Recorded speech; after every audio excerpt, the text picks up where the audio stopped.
综艺天王吴宗宪在演艺圈闯荡多年，高人气的他更在脸书上累积200万名粉丝。他也常透过脸书宣传自己的副业商品。没想到近日吴宗宪却透露，脸书似乎想禁止他在平台上卖东西而限制频宽，导致人数下滑。他表示，脸书不应消极抵抗，并扬言可能会号召艺人们一起抵制脸书。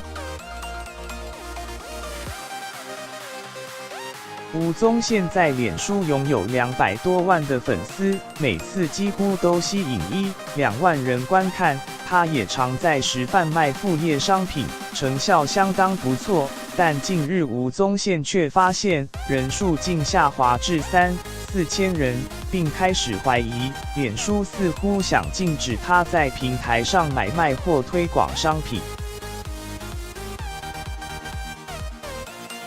吴宗宪对于脸书的行为相当不满，所23日也在上表示 ，FB 在亚洲的公司团队应该想出共荣共存的方式，而不是搞消极抵抗，不要当一只骄纵的大象。蚂蚁雄兵一直都有行动。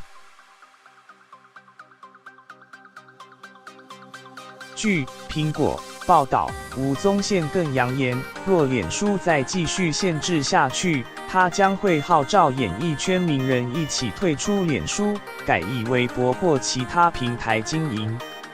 实习编辑斜线许雅竹。